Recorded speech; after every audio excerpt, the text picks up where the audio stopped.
Welcome back to the channel, everyone. So, if you saw my shorts video yesterday, you know this gun, it's been a police locker for, the last 3 years.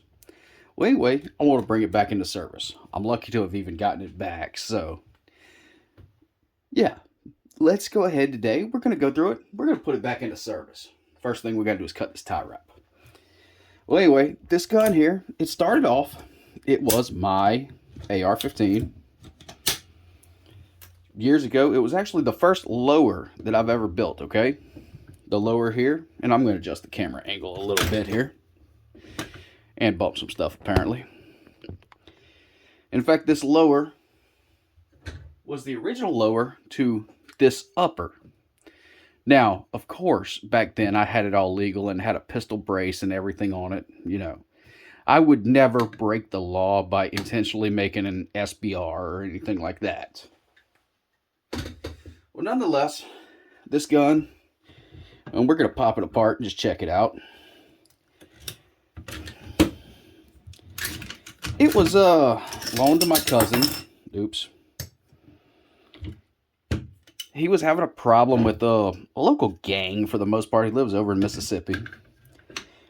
Was having a problem with a local gang. Needed a gun basically to protect his family. And in fact, I showed up one night where they were actually harassing him pretty bad. I showed up, and of course, everyone disappeared when I showed up. So, no big deal, right? I left the gun for him. I said, like, protect your family if you need to, you know? It's better to have a firearm and not need it than to not have one and need it. So, I left this baby with him. And it stayed with him for a while. I told him just to hold on to it, you know, even after that problem was kind of gone. And, well, he ended up going out in his yard one day and, you know, firing off a few rounds. And if you see his yard, he lives in the bottom of a gully. You have to point the gun up at a 45-degree angle if you ever plan on hitting someone that you weren't aiming at. So, he lives in a gully. He fired off a few rounds, all fine. Somehow his house is considered part of the city limits, so he technically broke a town ordinance. So, of course, police show up. They end up confiscating the gun, as they do. All that good stuff. You see some rust right there. And, well, that's how it happened.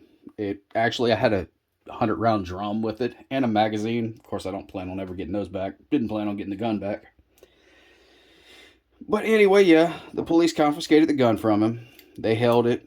We're trying to build some kind of case against him for something. I don't like something stupid, but anyway, they refused to ever give it back. And well, my cousin actually a few months ago passed away. So, with him passing away, that was kind of the end of their investigation. They had no reason to investigate anymore.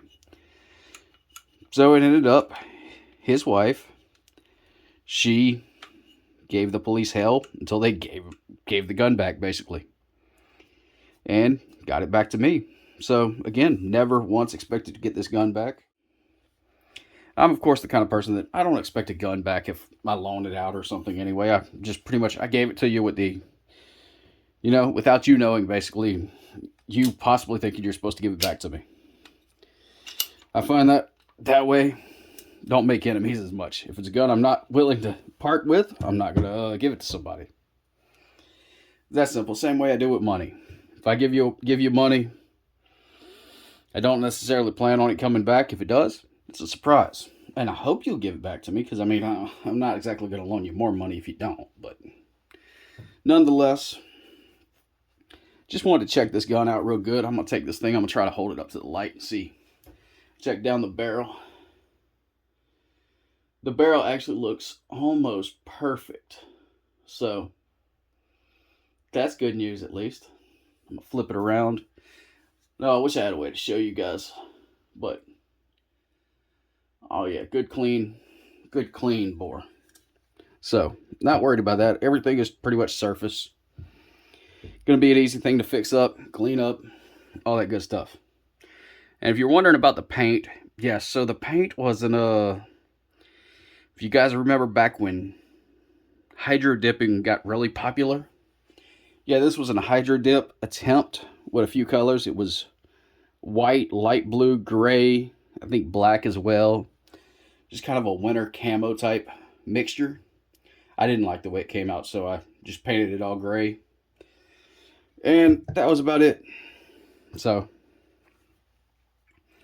yeah, the gun looks good. All in all, damn good shape considering. I definitely expected it to be in a little bit worse shape, so that's awesome. So, lessons learned. If you break a town ordinance that's not even constitutional to begin with, if you ask me, expect to get a gun taken, I guess. You know? It's the way it goes here in free America. Anyway, thanks for watching, everyone.